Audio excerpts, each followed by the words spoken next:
Hello, hi, I'm Ricky Novak. I'm committed to helping good people become great leaders in good times and, well, in not so good times. I'm in conversation today with 4 trusted colleagues who share my passion for excellence. Excellence in helping us all now renew and reinvent ourselves going forward so we can cumulatively conquer the crisis. You may have noticed things have changed. In fact, not only in our own industries, but in every industry that we're tapping into. In conversation today, I'd like to explore some of the great ways in which we can help you uncover some ideas creatively to engage not only your own customers, but to re-engage with the passion and vigour and the energy that you have for the business that you spend most of your time thinking about and doing. Let me take a moment and just share from my perspective that I believe creativity now is going to be our gift. It's a gift for us to reinvent and renew and extend ourselves in ways that we perhaps didn't give ourselves permission in the past, and perhaps didn't even give people in our teams permission to extend themselves.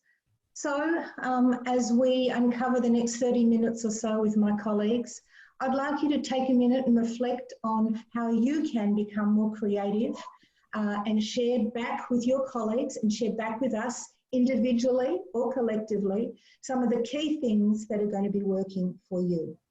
So before we do that, let's take a moment and start the creative process by putting on our own oxygen mask first.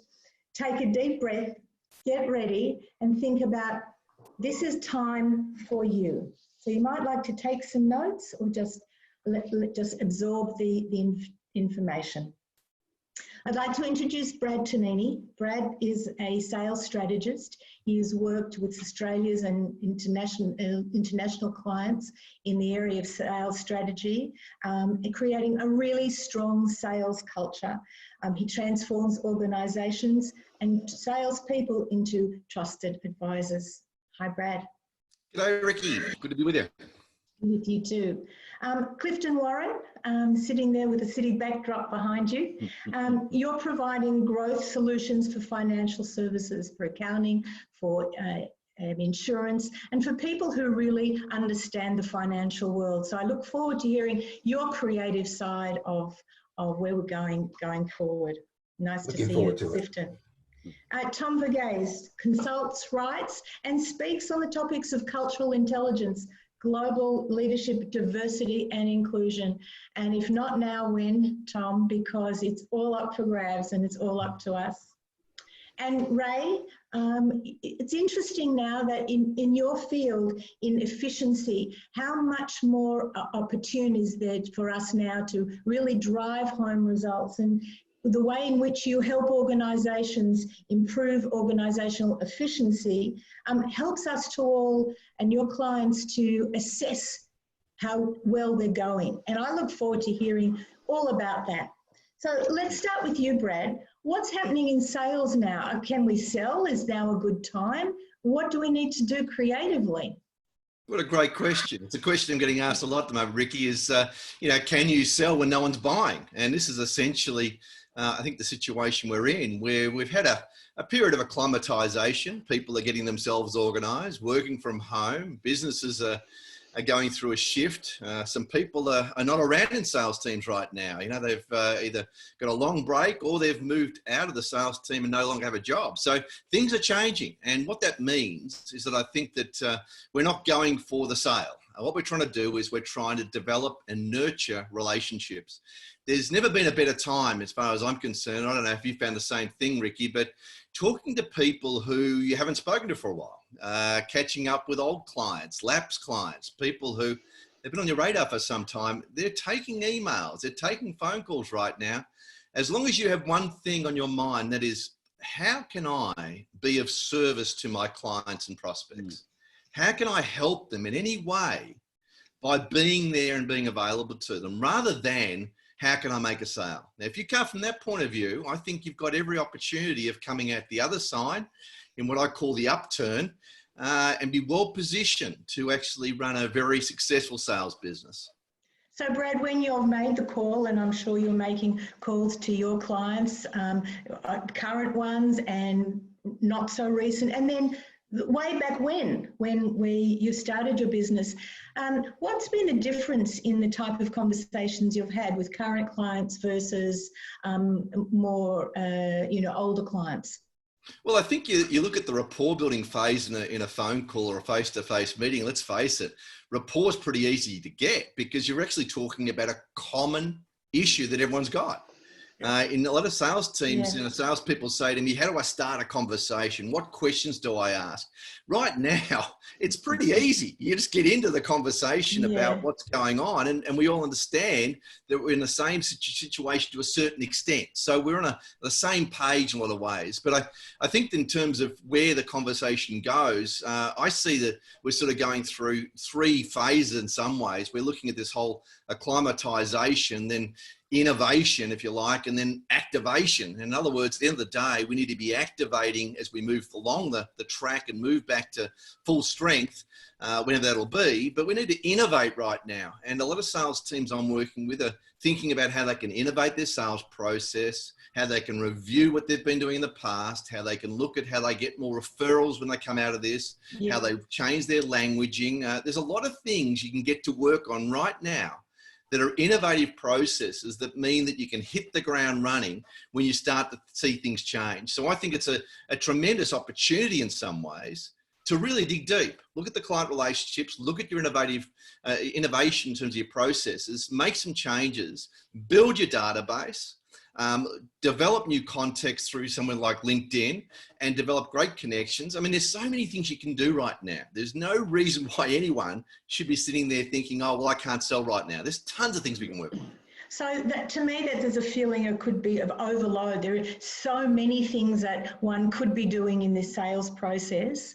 Can you just go back to those three really good points that you said what we could be doing, and give me a sense of containment, because sometimes with all of these changes, there's a sense of overwhelm. Like, what should I be doing first? And can you just run through those 3 points again for me? I think at the end of this sort of acclimatization phase, which I believe we're in now, it's about organization, Ricky. It's about actually understanding you've got to have a schedule. It's about the fact that you've actually got to work certain projects and make them a priority. Things like CRM, things like LinkedIn, things like getting your database under control, things like sales process around referrals, building great languaging and ideas around how we can actually develop a better sales process when we're face-to-face. All those things can be role-played. All those things can still be done on Zoom. So they're processes that provide innovation to what we're doing when we come out of this. Fantastic. Thank you. That's really good. And it's given me a framework. And maybe for our viewers, they can look at creating their own framework and check in with you if there's an opportunity to refine that. Fantastic. Brad at Brad Tonini. Clifton, let's move to you now in terms of you're helping people identify who they are and what they actually do. And we don't know sometimes what we're doing anymore in terms of being introduced, because we're not in an office environment now, so we're being introduced online, or we're being introduced to virtual networks like this. So what would you say is a creative way in which we can really leverage our smarts and the integrity of what we're doing?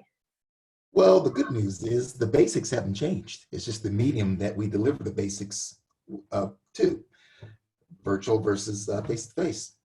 But the one thing that we do need, as always, is a core marketing message.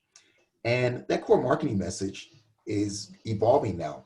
You know, people are, as Brad's outlined, working from home for the first time. They're facing different issues.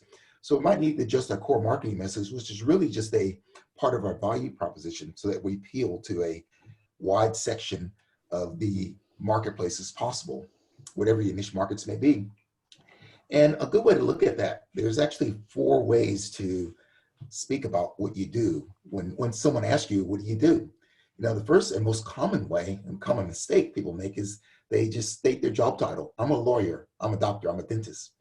And whilst that's true, the problem is that you're doing yourself and that person a disservice, because they might actually need your services, but they don't really quite understand what you do. The second mistake we make is that we talk about our processes. I help people optimize their risk. What the heck is that? What's in it for the customer? And so we leave that off, and we have to speak in their language. The second best way to speak about what you do. So label and processes are really poor ways to address what you do when asked what you do when you're talking to the marketplace. The best way is to firstly talk about your solutions. I help contractors improve their cash flow. It is a very targeted and a very defined message. And what's even better is talk about their problems. I help contractors improve their cash flow and grow their bottom line, or help dentists who are struggling with attracting new clients. So you want to talk about their problems and things they're struggling with. And if we're able to put our message into solution and problem format, we can cater to for a lot wider of our marketplace. The good news is that in this marketplace, it gives you versatility. So if you're just talking about problems and solutions, you can tailor those on the spot to speak to someone. So in other words, as Brad was outlining, it makes it very easy to have a wide variety of conversations. So Clifton, if I could ask you now, what do you do making it relevant to COVID-19 and the situation that we're in now, what would you reply to me? I'm curious to know. Okay, I work with health professionals who are struggling during this crisis to maximize their productivity and to make sure that they come out the other end of this very strong and with a healthy business. Okay, so you really did make it about tapping into a pain point for me, didn't you? Helping me come out the other end. And I love what you've done, because you've flipped it from traditionally where people have spoken a lot about themselves in their elevator pitch or whatever you want to call it, to now really just I help, and then it's over to the other party. Yeah, it's about the issues, problems, and challenges, things that they're facing. You got to be able to tune into them and articulate it so that you can match your needs to their problems and challenges. Yeah, and I also like your tone. I think I want to pick up on your tone, because I don't get a sense that you're forcing this on me. I'm hearing you in a conversational way, and it's very easy to go, oh, okay. I don't feel there's a push behind it. So tell me a little bit about your own style, and how that needs to be focused on when we're talking to others.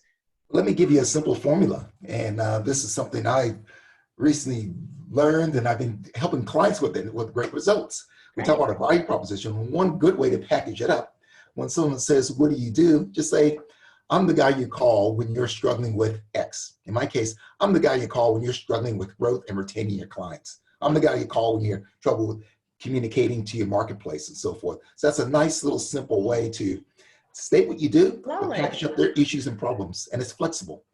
Great, thank you. So Tom, you're the sort of guy that we would go to when you're having problems with working effectively across cultures. Well done. Great. Okay. Good pickup. Oh, Pass. That's lovely. Okay. So how do you do that? How do we do that? We do that by really talking. I want to actually talk about biases in this extract. And I want to when we talked about creativity, I love the fact we introduced creativity and how Brad had talked about we're working from home, how we need to be really thinking about marketing with Clifton. So I want to talk about biases, because biases are patterns of thinking. And for us to be creative, we need to actually just break out of our patterns. And the topic was actually prompted by an old client of mine who called me early last week.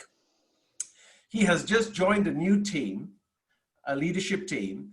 And in the previous organization where he had been, I had spent a lot of time working with them on unconscious biases in decision-making.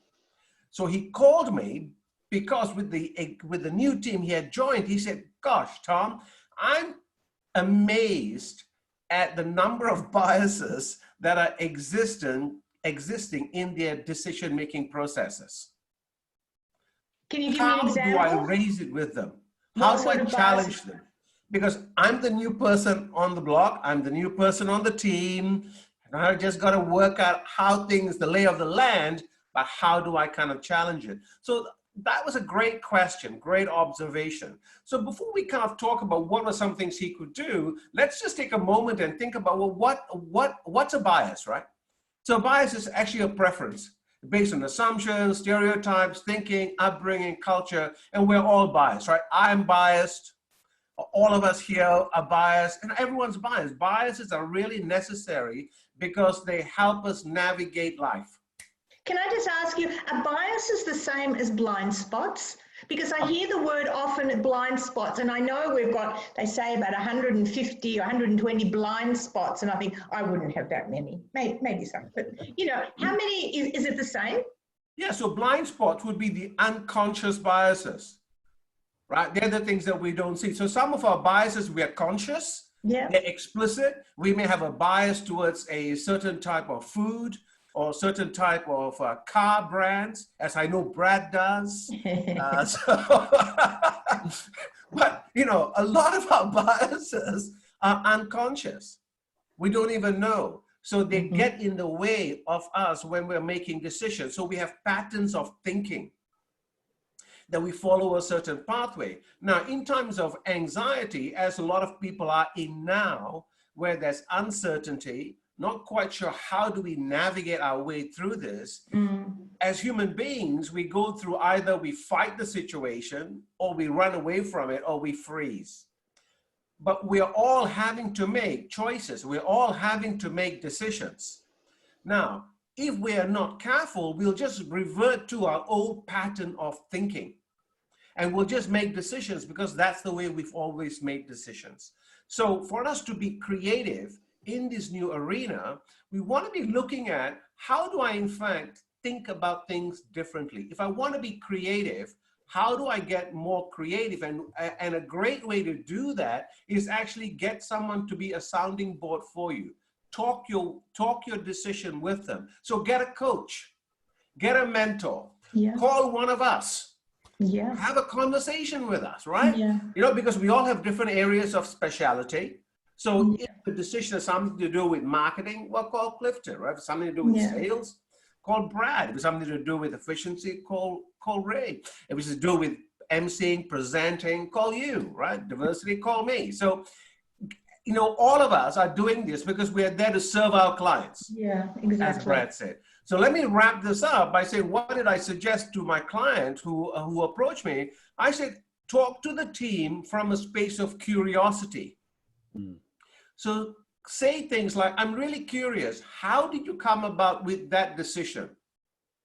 What were the factors that influenced it? Why are you looking at that individual for that role? So, you know, coming from a space of, I'm curious, I want to know what was the decision-making process, because what you will then get people to do is actually articulate their decision-making processes. Yes, you're giving people most of us know, when we tend to articulate something, that's when the gaps will appear, right? Or someone will say, well, did you consider that? Or have you thought about this? Yeah, you've given people permission to think a little bit differently without feeling as though there'll be a negative consequence, because now is the time when we are more forgiving. We're more forgiving as we all dive into digital learning together. We're more accepting of trying things in a different way. And I loved your word about curiosity. I had a client who used to use the words, I need to become insatiably curious if I'm going to leverage in my career. So we worked together for about a year and a half on how to develop insatiable curiosity and the questions to accompany that. So, and with that, Tom, I think it just goes right back to your point about biases, because when you're curious and you ask about people and you ask about backgrounds and you ask about their belief system, it dispels the ignorance, or it shakes up what actually is truth versus what you may have been led to believe through other people's biases on you and the influences on you. So that's really beautiful. Thank you so much for that. So Ray, let me come come to you because we've talked about branding ourselves and who we are and the impact that we have. We've talked about cultural awareness and our diversity, the diversity of thinking to start with. Brad's talked to us about reconnecting and relationships and the importance of just being ourselves and going back to building rapport with people in an authentic way. And you've got a very business focused slant, so like you're laser focused on efficiency and laser focused on being able to drive to performance and get things out of the way that are not working. Where can we go wrong while we're in this phase of embracement? And do we have to be careful right now to avoid getting caught up in an imbalance between informality and structure? I think one of the things I've become critically aware of over the last number of weeks is particularly in the area of strategy and decision making, picking up a little bit on what Tom said, is that things are changing rapidly. You know, it can be hour by hour, day by day, week by week. And we don't have time to tuck ourselves away in boardrooms for days and weeks on end to design new strategies and do analysis because we come out of the boardroom and the whole world's potentially changed again. True. And I'm pretty practical, and I like helping clients and people get to root causes quickly. So what I'd like to do, if I may, is just share my screen with you. It's an impact meter that I've created for my clients. Thank you. Just let me know if I share the wrong screen. So you've got the impact meter there? Yes, we do. Yeah. So I designed this as a way that it would sort through the confusion and all the different things that are happening in somebody's life and their business, to be able to, within the space of a couple of minutes, 5 minutes, 10 minutes, be able to assess the impact in different areas of their business. This can be used across a business, across a management team and the people, across somebody's personal world. And you'll notice that it swings from positive through to maximum negative territory. So this is a client I worked with yesterday. In about 20 minutes, we worked through this process and discovered that his people broadly the last 4 weeks have had a slight impact. They're just not as bouncy as they were, as vibrant as they once were. Financial, it's a slight impact at the moment, and sales is actually very positive. Lots of work on. But that could go south very quickly because, again, things are changing. Jobs are being pulled. And so I've indicated those in red for him because those 3 areas could slide into maximum negative territory very quickly. His management team, they're at war this week. There's a lot of conflict in management team, but I've highlighted that in green because they're good guys. He needs to get in touch with them, connect with them, talk through communication, and they'll rebound no problem at all. So we've defined some key actions for him, prioritized them, and it just helps get him focused on what he needs to do today. Can you give me an example of the type of action that you would recommend for someone who's got a team who are perhaps roadblocking each other or under crisis now?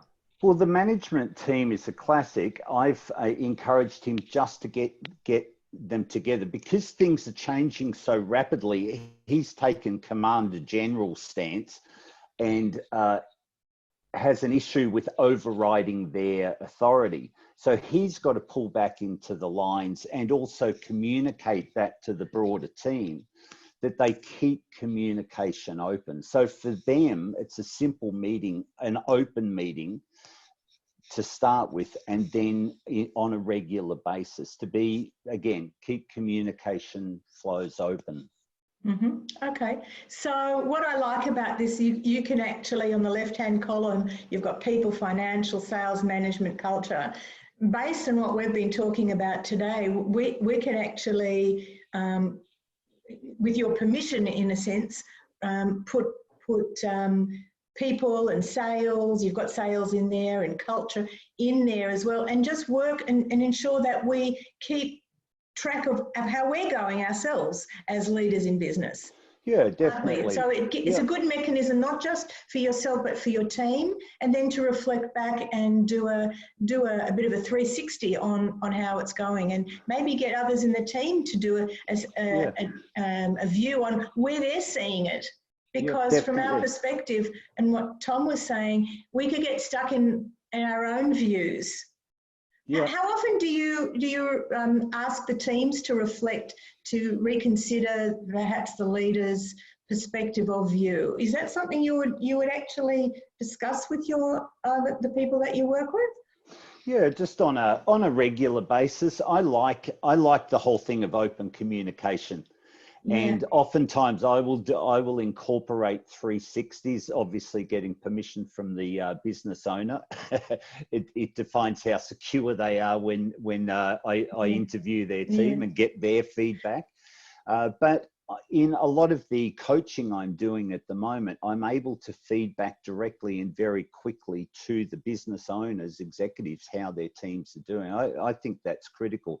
I've actually made that matrix, the impact meter, available as a download on my website, which is rayhodge.com.au in the templates and tools section.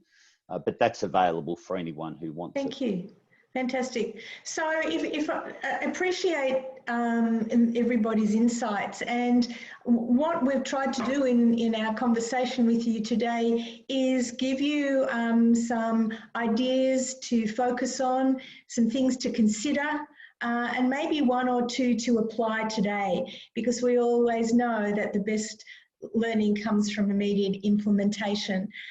We've probably all got lots of notes that we've taken along the years in our work, but there's only one or two that really come up quickly for you. And I'd like you to think about the value of the idea, and in closing with you today, the value of the ideas that you take away.